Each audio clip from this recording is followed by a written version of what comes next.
to Redefine the Circle, a podcast where we discuss all things pitching. I'm Ashley Sunshine, co-owner and head of pitching development at S2 Breakthrough.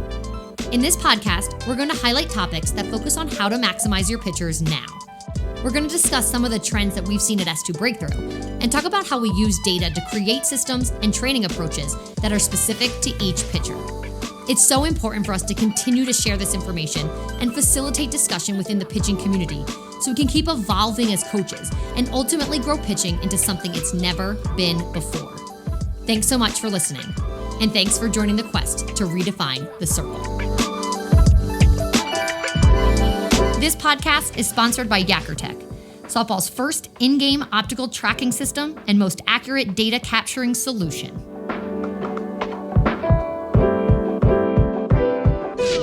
Hi, everyone. Welcome back to Redefine the Circle. I am Ashley Sunshine, co-owner and head of pitching development at S2 Breakthrough. Today, we have a good chunk of the S2 team here with us.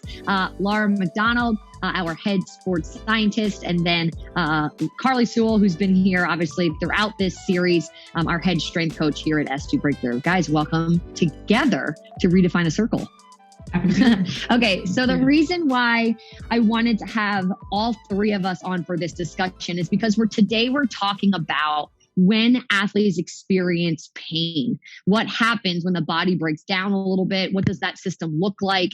Why does that happen? How do we handle things like that? And really leaving one of us out of this discussion would be like a puzzle piece, just not quite there. So I thought it would be a great opportunity for us to all come together. I had mentioned this in the last episode, but just for the next week or two, we're going to continue to go on Zoom just, for these podcast episodes, only because don't want to interfere with wearing masks. We've been wearing masks around each other. Don't want to be doing that right now, to influence the audio at all. So bear with us for a couple more weeks here on Zoom as we record this. Okay, so let's jump right in, guys. We have talked a lot. Carly and I have talked a lot, specifically in the last couple of weeks, about the role that strength and conditioning plays. And really, we keep kind of labeling it as it's the resiliency. The goal of it is to build resiliency against, the motion, how demanding the motion is, and generally just the demands of the game, particularly at the youth level. That's like a whole nother probably like saga that we could go into and for the sake of keeping this podcast an appropriate amount of time. But what the types of things that we see happening and the demands placed on our youth athletes in the travel ball world, the amount of games, the intensity, the volume, just the number of months they're in season. As you all know, it's damn near abuse essentially to the body. And so this is a concept that we just talk about a lot, because even if we feel like we have a really strong system and strength program, the demands of, again, just the motion in general, let alone the demands of the game, the overarching setup and environment of the game right now, sometimes just take over that. And so we'll have athletes that break down a little bit and start to have something beyond just like typical soreness. So the first thing that I really want to talk about as we're talking about this concept is like how we've created an environment at S2 Breakthrough to have our athletes feel comfortable talking about this. And what we really started to see early on is that our athletes, and I think athletes in general, they're afraid of pain. I mean, we've all been there. You feel like you experience some sort of like excessive discomfort, pain. You just like, don't say anything because then I'm not gonna be able to pitch. I'm not gonna be able to play. That's just the nature and the spirit of an athlete. And so we know that happens. We've actually had discussions with coaches that are like, we've never had so many people reporting pain, like what's going on? And we're like, it's not because there's more pain, it's because now they're comfortable reporting it. And this is an important start to this conversation, because what we do is obviously every single day our athletes train, they have to fill out a wellness questionnaire, which asks them specifically about readiness, arm readiness, excessive discomfort, soreness, pain, all of these things. And so if they're not comfortable just saying it verbally, we at least can see it in their wellness questionnaires, which will flag us. And the reason why we really want to create a healthy environment for our athletes to talk about, like, my body doesn't feel right, is because the reality is what we don't want our athletes doing is just pushing through that discomfort and pain, like pretending it doesn't exist, because then it snowballs into something that maybe is a problem. So what we really the environment we've really worked hard to create at S2 is to get the athletes to understand, like, this is a part of the gig. Like, your body is not, you're not a robot. You're not a piece of steel. You're going to break down sometimes. And especially after like really demanding tournaments and such. Let's just talk about how you're feeling. Tell us where that discomfort is. And then it might be something we can just sort of like take a different approach, take the right approach, and you don't miss anything at all. So I really have felt, proud of that system here at S2 because it gets our athletes speaking so freely and so comfortably about how their bodies are feeling, because they feel like the earlier I speak, really it might not be anything at all. Like I could just attack it early rather than just hiding it or squashing it for a while. So I think that's the very first piece. And the first suggestion that I would obviously give to any coaches watching this, even from a pitching coach standpoint to a strength coach, Laura kind of representing the like AT world in today's discussion, just is to make sure that environment is really is strong wherever, whatever system you're working with.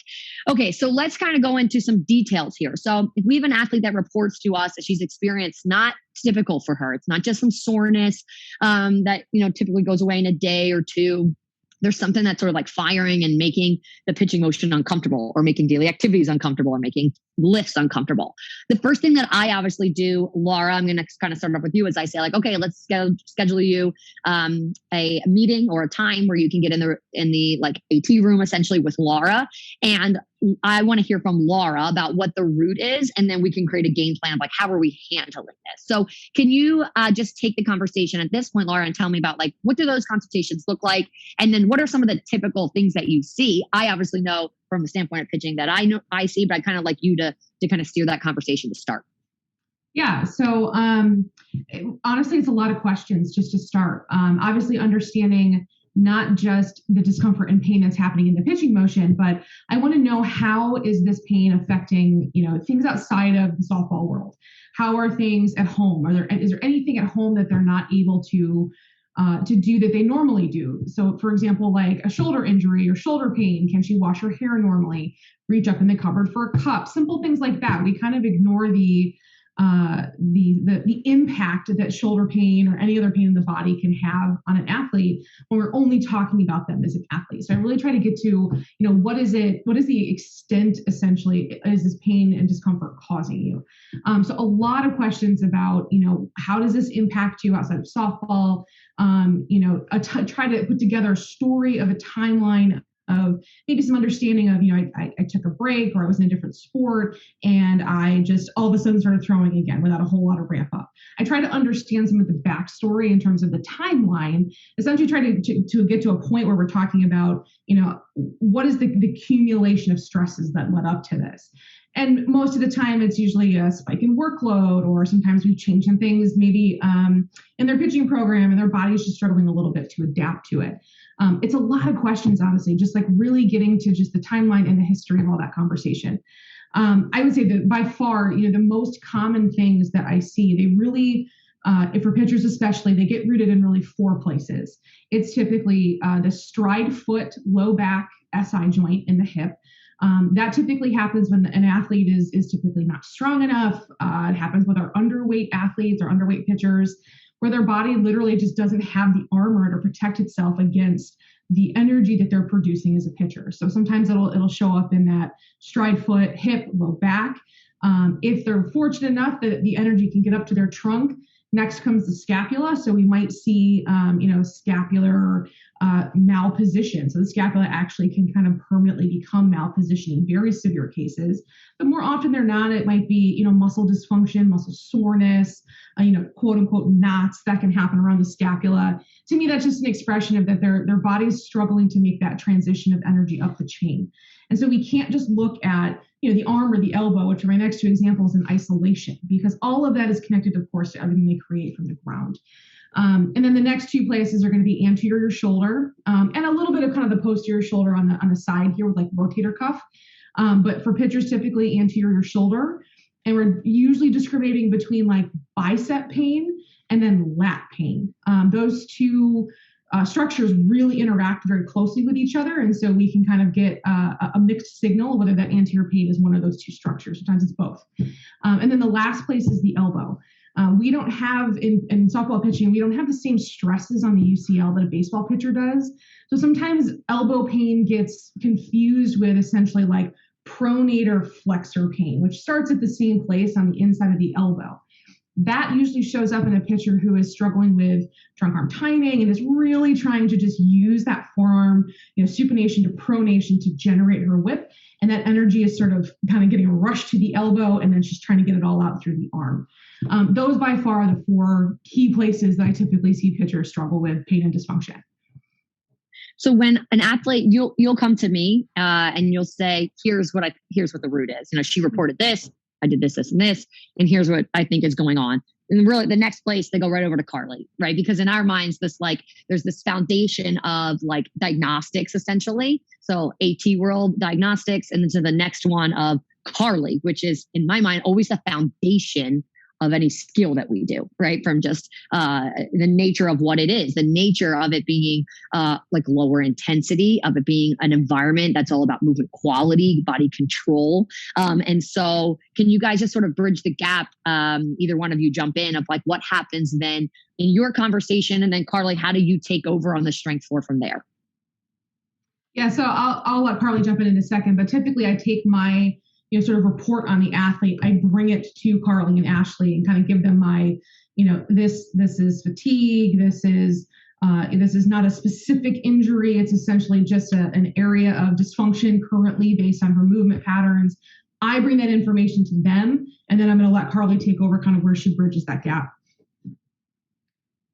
I think the first thing that's most important is looking at the wellness questionnaire, going back in time and looking at the maybe acute workload. So did they have a spike in acute workload, whether that be high school strength and conditioning that they started, in season softball, throwing volume spiked, their sleep, their diet. Take all those considerations into fact there.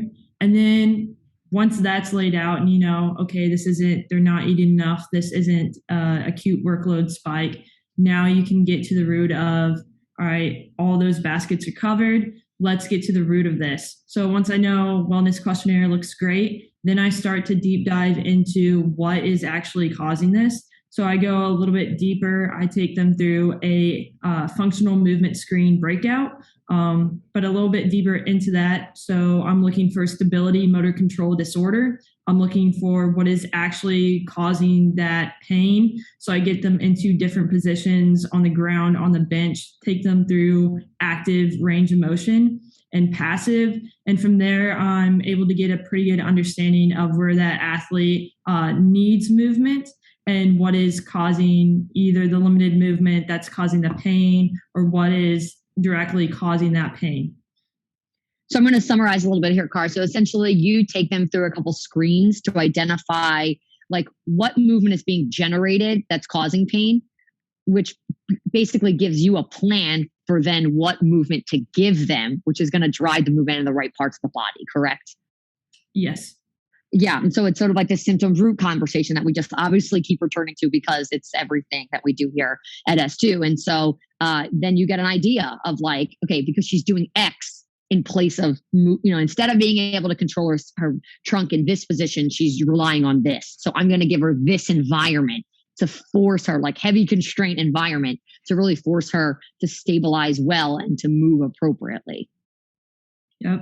And then I think there's another side to this as well. So sometimes we have athletes who they clear everything on the strength floor with me movement wise. There's no stability, motor control disorders. But once they get into the cage, super high intensity, now they're starting to break down. So then that's a mechanical inefficiency right there. That tells me you have the strength. It's just in the bullpen. So it's a mechanical deficiency that we are attacking. So that's something that we need to really deep dive in warm up. That's not really more of a strength and conditioning concept. That's a warm up concept of what needs to be primed. And I'm referring back to this as in a pleasure pain concept. So pleasure being, if you're a good mover, you have good strength and it's a breakdown in the bullpen, then that's going back to what are you doing before you get into the bullpen? If you don't lift and you have pain in the bullpen, then it's probably you're not strong enough for what you're doing in the bullpen. Yeah. And I think it just comes to speak to this sort of hierarchy of how once someone enters this sort of they need monitoring from a wellness standpoint, there's a hierarchy here, right? I don't just go grab them and like come up with drills. It starts with Laura. She lays out the picture, again, route, and then also like whether or not it's okay to move that day. Oftentimes it is. And you'll say like, she needs to move today. And so I think that's what's really interesting. It's like the overwhelming majority of the time that we deal with cases like this, Laura, what you are not saying is she should shut down. That does happen. And we'll talk about that in a bit. But oftentimes you'll say she needs to move and she needs to really focus on X, Y, and Z. Right. And so Carly's piece comes into play. And then really we're talking about like, how is she feeling between her response on the strength floor and the pitching side of things? So basically, again, I mean, this is very, very common for us that an athlete walks off the strength floor that day and is like, I feel fine. I feel great, because she essentially was able to tap into movement, kind of get her body back into where it needed to be to take the workload off of some of the levers that maybe she was utilizing. If she's pain-free coming off the strength floor, we'll let her throw and we'll just gauge it. Obviously, everything we do here at S2 gradually builds up from low to high intensity. So it's a really great way for us to pinpoint when the environment becomes too much for that athlete. And so are there times where she can just go all the way through her workout and feels great? Yeah. Are there times where she feels good through low intensity, maybe 50, 75, but then she's like at 100%, I don't feel great. We're like, no problem. Shut it off. Tomorrow, let's repeat and let's see. And we'll just kind of keep growing that. And then obviously there are times where they leave the strength floor and they still just don't feel great. And we're like, it just needs a little bit more time. So like, no pitching today, no problem. We're going to repeat the same work with Carly tomorrow when you come back. And we're just going to kind of go from there. So it gives us a really clear way of knowing like, can she do the next step? Can she do the next step? But understanding that hierarchy and intensity is critical in order to do that. So I would say, we don't have percentages on this, would be an interesting data point for us, but the overwhelming majority of athletes that we see that have a little bit of pain and discomfort, it's like a 2 or 3 day ordeal, right? Of just of like figuring out what it is, making sure we're creating the right environment, giving them the right advice for like, I would not go to your team practice tomorrow and pitch live.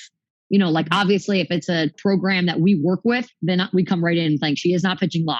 But if it's like, I have something for high school, we would advise them, like, I think you need a couple more days before you do this. But we're really, able to kind of work through those things pretty well with athletes. And again, I think that's why we've been able to feed such a robust system of like confidence in reporting how you feel, because they're like, if I tell them right away, I can squash it quickly before the weekend or something, which again is really, really, I just think a really important piece here.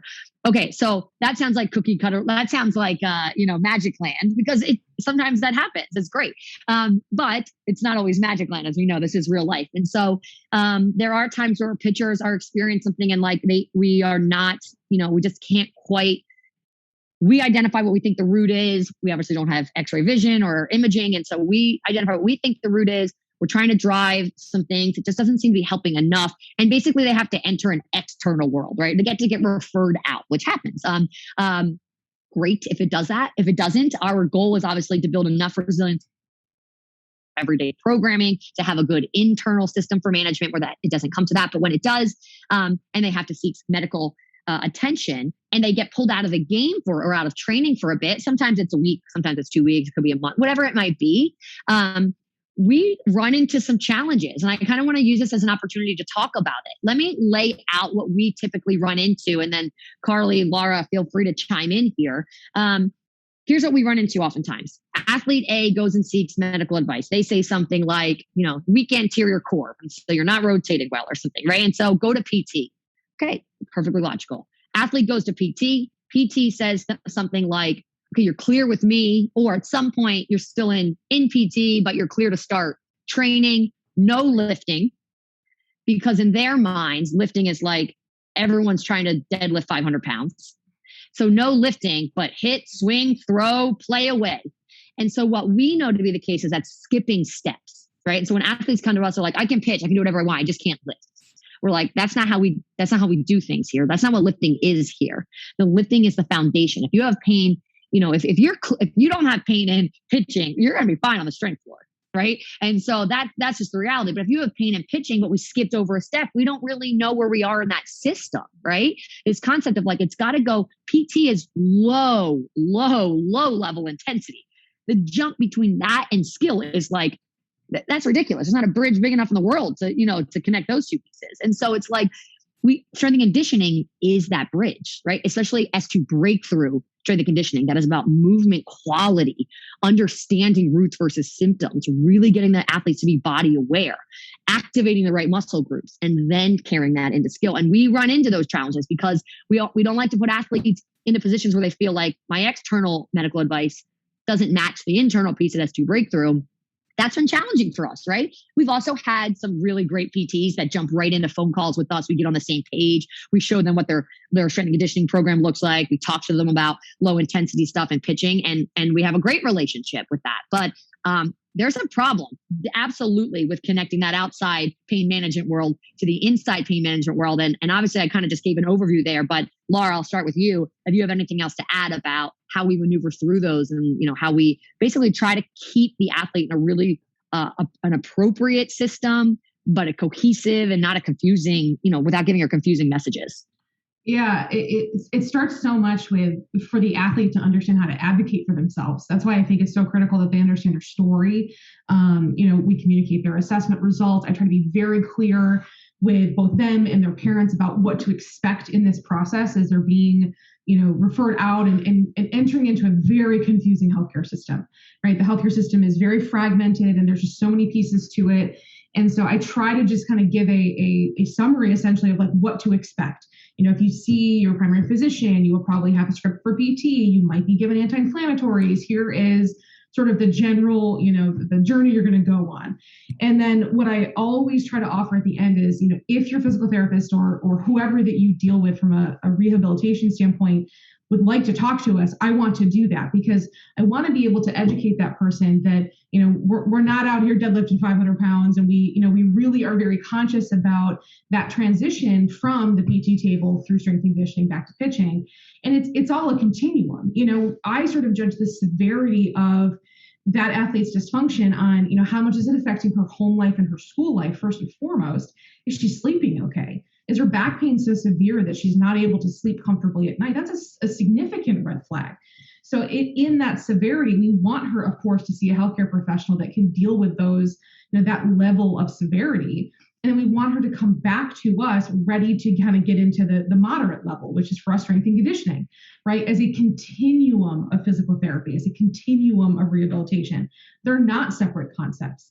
And Ashley's right. The most common thing we see is this scenario of, the athlete goes to a rehabilitation specialist, whoever that might be, and they come back and it's like, all right, go ahead, full force. And their body isn't ready for that. And so it's a lot of conversation. It's a lot of getting them to understand. The athlete's obviously very anxious to get back to pitching, no question. And it can be hard to be the gatekeeper of that a little bit. I know Carly can attest to this. I know Ashley can attest to this. It's hard to be the gatekeeper. It's hard to tell a pitcher, especially somebody who's been out for a while, you got to hold back a little bit, So we are very conscious in our return to throwing and return to pitching programs. I think one of the toughest scenarios is when a pitcher is given a return to pitching program and it's just sort of like a blanket X number of pitches at this distance. And it's not cognizant of everything that has to go underneath that for her to be able to do any sense of a return to pitching program. That is just very common. And I've had conversations with great physical therapists who are like, yep, I get the kinetic chain. I understand that she's got to start from the ground up. I explain the fact that we use low intensity throwing. I think that's unique to us. We don't go right out and have them pitch 100%. There is such an in-between in this continuum from rehabilitation to strength and conditioning to low intensity throwing with a 7-ounce plyo, keeping it really simple before she's fully back in a bullpen. So I just try to educate on our system and explain that she's not going to go from, 0 to 100 without a lot of steps in between with us. And I think that usually helps to kind of ease that transition a little bit and make that athlete feel like, okay, even if I'm not throwing 100%, I'm still making some progress. And we have some pretty solid return to throw programs. I'm going to talk obviously just specifically about pitching right now, but that we utilize a lot and have been really successful. Obviously, each athlete is different. So monitoring her response, there's no two athletes that are the same. But as far as kind of similar to like ramp up, right? I mean, it's a very similar concept of just like, okay, low volume, low intensity, build moderate volume, low intensity, higher volume, low intensity. Okay, now we're going to stay, we know like we can kind of gauge of like, she can build volume, but we haven't gone up in intensity yet. Let's go back to moderate. We're going to go half low, half high. Like we have some pretty good, systems that we've utilized over and over and over again, and just track. As long as she feels pain-free doing that, she can progress. That she had a lot of soreness the next day, stay there. And so, personally for me, I get frustrated when someone comes and brings a return to throw program. Because I'm like, this is crazy. Like, who gave this to you, And so I think of like, we are the people, we're the system that can really create a good return to throw, monitor wellness, monitor appropriate intensity, volume, how that builds. And so I just think that's really important. Is to understand that like, I think Krista puts this well. When she has conversations like this with athletes, like your medical team, they know a lot about that specific area they're working with, but they don't know the ins and outs of your skill, nor should they. That's us, right? And so once you get this sort of clearance from them, you come back into this internal system, and then really it's our job to gauge what's appropriate for you. It doesn't make any sense for a PT to tell you how much pitching you can do. They don't know the pitching motion.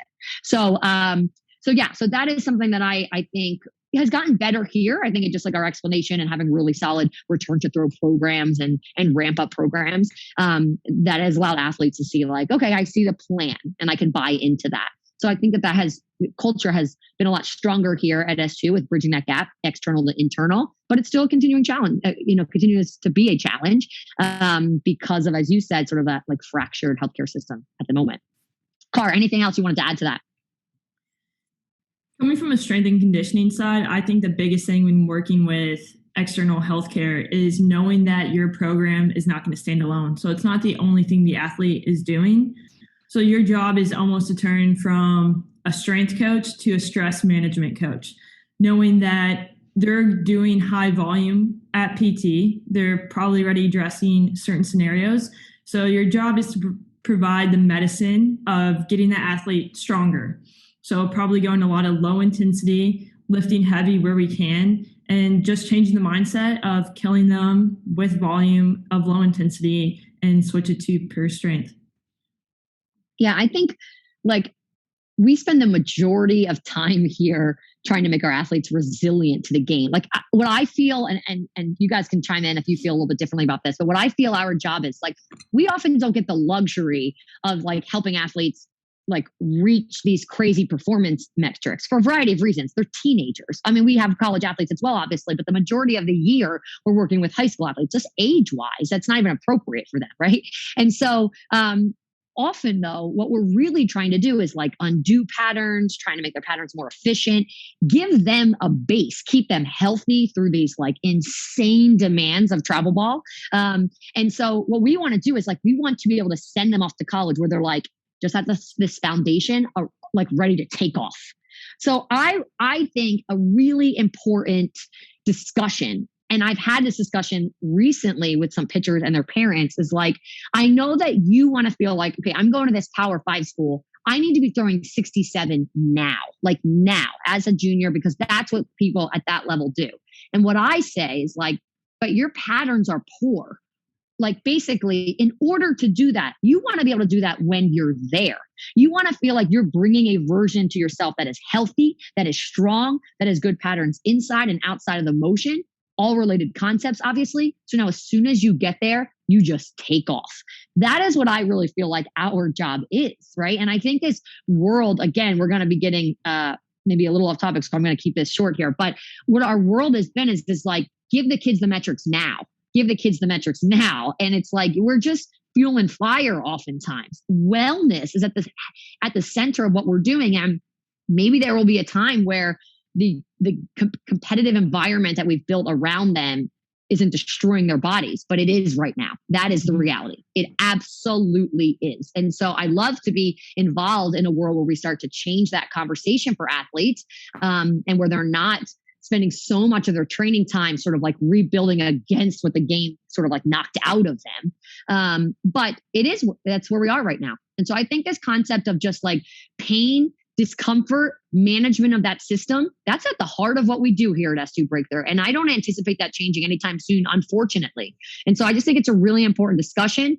Like, yes, are we tracking velocity? Are we maximizing break every single day here, right? There's no doubt about it. We are absolutely looking for changes in performance, but it would be crazy for us to skip over this concept of like the wellness management system. You guys know when I onboard a remote athlete, what I say to them is like, we're not just writing a training program for you. You're entering into a system of a management system. Yes, performance, but also health and wellness. And in season, that becomes a really tough process. Like you got to stay in this system to make sure that you're not just letting let your body unravel. So I thank both of you for being in here because I think like it's such a challenging discussion and environment. Obviously, we have this luxury at S2 where we're like, I turn to my right and I ask Laura a question, then I turn to my left and I ask Carly a question. And so that's not obviously the case. If like if someone's here and they're not in a college environment where you have access to these resources and you're in, it's travel ball world, it is maybe like another facility who's watching this. At the very least, what we would say is like start to establish those relationships, right? Maybe if they can't be internal for you, but start to create those external relationships. Because as long as we're working in a silo, we're not going to do a good job. And these athletes with the current system they're in, they need us to be doing a better job for them. I think one more piece I would feel bad if I missed this, is to understand their health histories. If you're facility listening, if you're college coach listening, doesn't matter, is to know their health histories. You're trying to understand who has the highest level of risk, so just understanding where they're coming into with their health history can help you to understand who you should be keeping an eye on. It can just be as simple as talking to your athletic trainer if you're a college coach, because they're going to know their health histories. If you're a facility owner, those are questions you should be asking about the athletes that you train, because that's really, as we're talking about managing risk and managing the intensity of the pitching motion, it starts with what they bring with them, at a clean slate. And Laura, remembering it's about them, not you. Like I want to shout from the hilltops about that. In our social media world and the world where everything is about your brand and how good your marketing is, I get it. But the reality is like, that we have athletes here where I'm like, I do not want that athlete to throw 65 because until we can get some greater change out of her patterns, like that is a recipe for disaster. I want her to ultimately throw 65 when her patterns have given her an opportunity to be more efficient and essentially gets there. But if we're just like load her up, get her to throw hard and her patterns don't change, she's on a path toward pain, toward injury. So I think it's important. You have to understand like health history. You have to understand current patterns. It's not just about like posting that all your athletes throw 65, because I am very skeptical. I have not seen enough high school level athletes with good enough patterns that, they should all be throwing that, velos like that safely. So I think like ultimately, do we want all pitchers that come through our doors to like throw hard? Yes, but it's a path to get there. It's absolutely a path to get there. And today's discussion is all about essentially like, one of the biggest hurdles in that whole scheme. Car, anything else that you want to talk about, just sort of wrapping up here on final notes? I think you made a good point talking about how we spend a lot of time undoing patterns or solidifying the body for our athletes. The biggest point here is that female athletes, college is basically the end of their career. So we are getting them ready for that. With male athletes, it's a lot different. So high school will bring different training mechanisms for them than female athletes. And I think if we keep looking at the baseball world or what males are doing in terms of training and performance, we will never fully develop female athletes because our timeline is so different. We don't turn on the TV Sunday and see female athletes playing sports. We're not there yet. Eventually, hopefully. But until we treat female athletes as they are and what they need, we will never reach the full potential in softball. Yeah. And I think like we all know, as the data world is expanding across the nation, it's exciting. But it's also a responsibility for us to come in and say, like, it's not, performance and metrics at all costs. Not with 14, 15, 16, 17-year-old athletes. I mean, we're talking a whole nother ballgame here, which I think just, is important.